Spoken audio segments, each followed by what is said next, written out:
Praise the Lord. Good morning.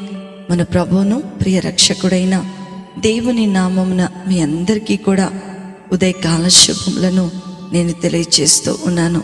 నా ప్రియమైన దేవుని బిడ్డలారా, యేసుతో అనుదిన ఆత్మీయ ప్రయాణం నాతో పాటు కలిసి అనుదినము కొనసాగుతూ ఈ వాక్యములో బలపరచబడుతున్నటువంటి దేవుని పిల్లలైన మీ అందరికీ ప్రభు పేరట ప్రత్యేకమైన శుభములను తెలియచేస్తూ ఉన్నాను.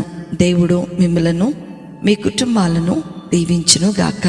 నేటి దినవాక్యము హెస్కేలు గ్రంథము 36వ అధ్యాయము 26వ వచనము. నూతన హృదయము మీకిచ్చెదను, నూతన స్వభావము మీకు కలగచేసెదను. రాతి గుండెను మీలో నుండి తీసివేసి మాంసపు గుండెను మీకు అనుగ్రహించెదను. హల్లెలూయా. నా ప్రియమైన దేవుని బిడ్డలారా, మానవుని జీవితంలో హృదయము చాలా చాలా ప్రాముఖ్యమైనది. ఎందుకంటే మన ఆలోచనలు, మన తలంపులు అన్నీ కూడా ఈ యొక్క హృదయంలో నుంచే పుట్టుకొచ్చి మన నోటి ద్వారా బయటకు వస్తాయి. మరియు మనం చేసిన పనులకు, అవి మంచివైనా సరే చెడ్డవైనా సరే, మనం చేసే సమస్తమునకు మన హృదయమే సాక్షిగా ఉంటుంది అని దేవుని యొక్క లేఖనాలు సెలవుచేస్తున్నాయి. కాబట్టి హృదయము చాలా చాలా ప్రాముఖ్యమైనది. అంతేకాదు, మన బయట అలంకరణను బట్టి కాదు, కానీ హృదయ ఆలోచనను బట్టి మనకి తీర్పు తీర్చబడుతుంది. కనుక దేవుడు నూతనమైనటువంటి హృదయాన్ని మనము అడుగు పెట్టబోయేటువంటి ఈ నూతన సంవత్సరం నుంచి కావాలి అని కోరుకుంటున్నాడు. అందుకే సామెతల గ్రంథం 23వ అధ్యాయం 26వ వచనాన్ని గనక మనం చదువుకున్నట్లయితే, నా కుమారుడా, నీ హృదయము నాకిమ్ము, నా మార్గములు నీ కన్నులకు ఇంపుగా ఉండనిమ్ము అంటున్నాడు భక్తుడైనటువంటి సొలొమోను.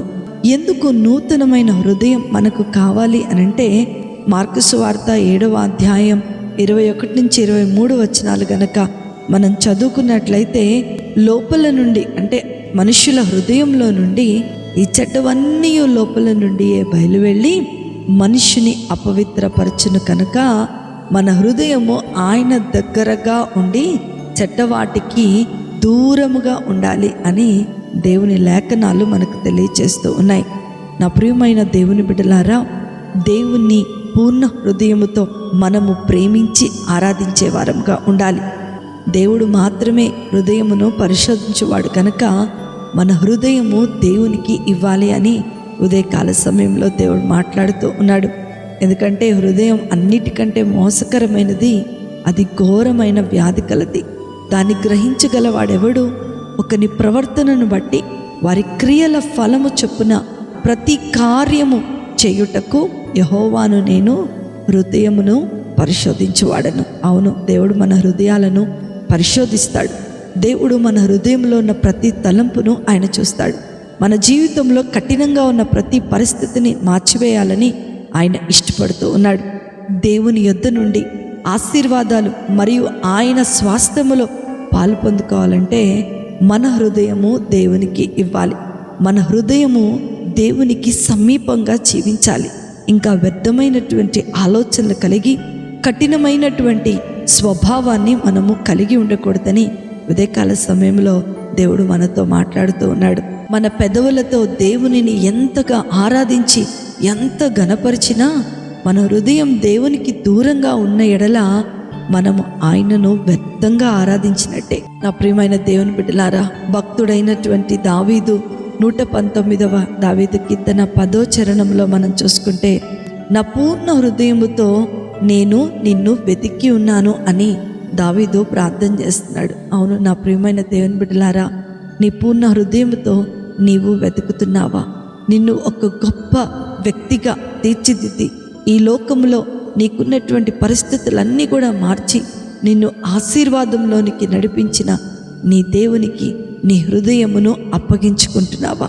కఠినమైపోతున్నటువంటి నీ హృదయము మార్పు చెందేదిగా ఉందా లేదా అన్నది మనము ఈరోజు చూసుకోవాల్సినటువంటి చాలా ప్రాముఖ్యమైనటువంటి విషయం. అందుకనే దేవుడు కొత్త సంవత్సరంతో పాటు ఆయనను పూర్ణంగా ఆరాధించే హృదయాన్ని ఆయన కోరుకుంటున్నాడు. నేటి దినాలలో ప్రభువుని ఆత్మతోనూ సత్యముతోనూ ఆరాధించేవారు కరువైపోయారు.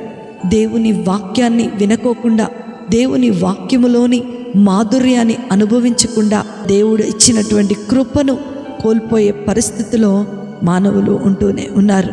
నా ప్రియమైన దేవుని బిడ్డలారా, ఈరోజు దేవుడు మనతోనే మాట్లాడుతూ ఉన్నాడు. ఈరోజు దేవుడు మనకు ఆయన నూతనమైన స్వభావాన్ని అనుగ్రహించాలని ఆశపడుతూ ఉన్నాడు. ఇది దేవుని నిబంధనలో ఒక భాగం. ఇక్కడ ఆయన తన ప్రజలను శుద్ధి చేసి నూతన జీవితాన్ని, దేవునితో సజీవమైన సంబంధాన్ని అందించాలని ఆయన ఇష్టపడుతున్నాడు. తద్వారా మనము దేవుని చిత్తాన్ని నెరవేర్చడానికి ఆయన చక్కగా మనకు సహాయము చేస్తాడు. దేవుడు మనకు నూతనమైన స్వభావాన్ని, నూతనమైన ఆశీర్వాదాన్ని ఆయన అనుగ్రహించబోతున్నాడు. కాబట్టి దేవుని ఆరాధించే హృదయాన్ని మనం అడుగుదాం. దేవునితో సమయాన్ని గడిపే హృదయాన్ని మనం కలిగి ఉందాం. ఈ నూతనమైన సంవత్సరంలో నూతనమైన స్వభావాన్ని పొందుకోవటానికి మనందరం కూడా సిద్ధపడదాం. అటు కృపా, ధన్యత, ఆశీర్వాదం వాక్యం వింటున్న ప్రతి బిడ్డకు దేవుడు అనుగ్రహించునుగాక. ఆమేన్. ప్రార్థన చేసుకుందాం. మమ్మల్ని మిక్కిలిగా ప్రేమించిన మా ప్రియ పరలోకపు తండ్రి, మీ ఘనమైన నామమును బట్టి మీకు వందనాలు.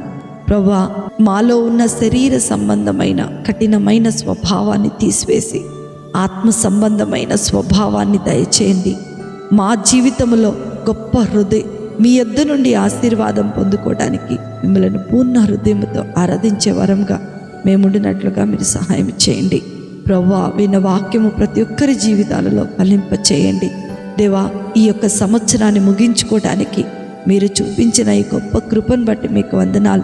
మేము అడుగు పెట్టబోయేటువంటి నూతనమైన సంవత్సరంలో గొప్ప కృపను, సంతోషమును, సమాధానమును, నిన్ను హృదయపూర్వకంగా ఆరాధించేటువంటి హృదయాన్ని మీరు మాకు అనుగ్రహించి ముందుకు నడిపించమని నజరేయుడైన యేసయ్య శక్తి కలిగిన నామములో ప్రార్థించి వేడుకొనుచున్నాను తండ్రి.